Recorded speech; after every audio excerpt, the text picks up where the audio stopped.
Olá pessoal, bem-vindo a mais um Hangar, que bom ter você aqui com a gente. Hoje a gente vai continuar conversando sobre o livro de Ezequiel, do capítulo 22 a 39, então nos acompanha aí nessa conversa.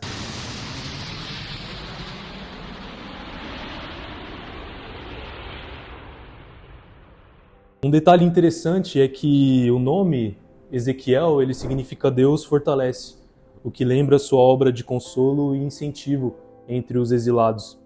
Porque Ezequiel ele foi um dos 10.000 hebreus que foi levado ao cativeiro na Babilônia. E a gente não tem o costume hoje de dar o nome dos nossos filhos com base no significado desse nome, né? Mas fica aí uma dica de um nome que tem um significado muito bonito.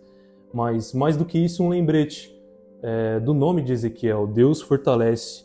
Ele não nos fortalecerá no futuro, mas Ele nos fortalece hoje, Ele já nos fortaleceu hoje. E como a gente viu no capítulo 1 a 24, ele antecede a queda de Jerusalém. E o propósito do chamado de Ezequiel era advertir uma geração de israelitas obstinados, que insistiam nos seus erros e chamá-los ao arrependimento dos seus pecados. Esse livro ele é basicamente dividido em 3 partes, e a gente hoje vai conversar sobre a segunda parte, do capítulo 25 ao capítulo 32, que fala também sobre outras nações. E outro detalhe é que na leitura de Ezequiel, você vai perceber a expressão filho do homem, Deus chamando Ezequiel de filho do homem. E outra tradução vai dizer homem mortal. E para Ezequiel, essa expressão ela significa humano. Porque uma outra vez que a gente vai ver também na Bíblia, filho do homem, é para Jesus. Jesus, na verdade, não sendo chamado, mas ele se autodeclara filho do homem. Mas para Jesus, essa expressão tem um significado diferente. Significa o Messias que era esperado, aquele que salvaria o mundo. Então, o livro aqui ele não está comparando Ezequiel com Jesus, mas na verdade ele está mostrando a humanidade de Ezequiel diante da perfeição de Deus, diante da divindade de Deus, né? E a dor maior de Ezequiel de representar a mensagem de Deus, ela está no capítulo 24. Deus diz a ele que tirará dele o prazer dos olhos dele, que era sua esposa. E ele não poderia chorar por isso, ele não poderia se lamentar por isso, ele teria que gemer em silêncio. E imagine essa cena. Deus está mostrando, através de Ezequiel, para o povo, que ele iria tirar dele o maior prazer, o prazer dos olhos deles, que era o templo. O povo ele adorava o templo e não adorava a Deus. Então Ezequiel ele não apenas falou, mas ele foi uma demonstração viva da mensagem de Deus. E, claro, aqui não comparando Ezequiel, a história de Ezequiel e sua esposa com a nossa história, nem na posição aqui de analisar a ação de Deus. Esse é um fato que é extremamente exclusivo dessa história, mas fato é que a mensagem de Deus ela penetrou a vida de Ezequiel. E o que pode ficar para nós é que palavras por si só são apenas palavras. Deus ele deseja alcançar a nossa vida, a nossa prática, Deus quer estar nas nossas atitudes.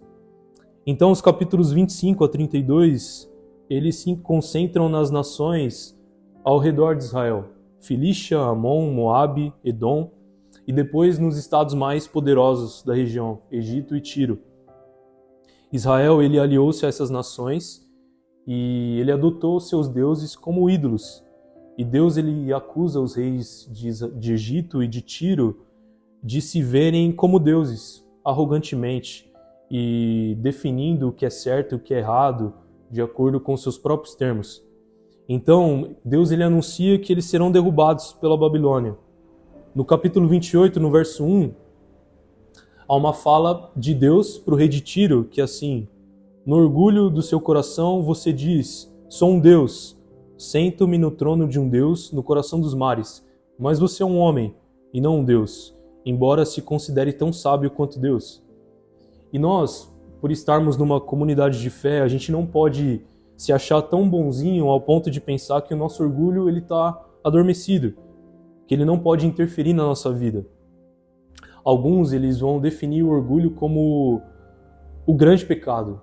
E se você quer ser humilde, se a gente quer ser humilde, o primeiro passo é reconhecer o nosso orgulho. Se a gente pensa que não está sendo orgulhoso, talvez a gente esteja sendo orgulhoso demais para reconhecer o nosso orgulho. E no capítulo 33, um homem veio de Jerusalém e ele avisa Ezequiel que a cidade caiu, que o templo foi destruído. E todas as mensagens dadas por Deus através de Ezequiel, da vida de Ezequiel, elas se tornaram realidade.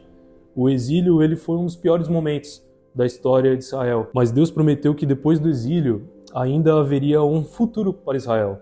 O restante do livro ele traz uma visão de esperança. Primeiro para Israel e depois para as outras nações. A esperança para Israel ela começa com Deus prometendo um futuro rei.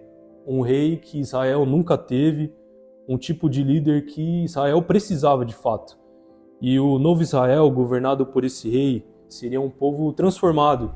E é daí que vem o famoso texto do capítulo 36, que diz: darei a vocês um coração novo e porei um espírito novo em vocês. Tirarei de vocês o coração de pedra e lhes darei um coração de carne, no verso 26. Ou seja, um coração que vive segundo a vontade de Deus, não segundo a sua própria vontade. E essa ideia ela se desenvolve na próxima visão de Ezequiel. Ele vê um vale cheio de ossos humanos, secos, e isso era uma imagem do estado espiritual de Israel. Mas Deus diz que um espírito está vindo para trazer seu povo de volta à vida. E ele vem e levanta todos os ossos e os enche de respiração e vida. A pele cresce e Ezequiel vê todos esses novos humanos em pé. E essa foi nossa conversa de hoje sobre Ezequiel. Muito obrigado por ter ficado até aqui com a gente. Siga nos acompanhando aí. Deus te abençoe.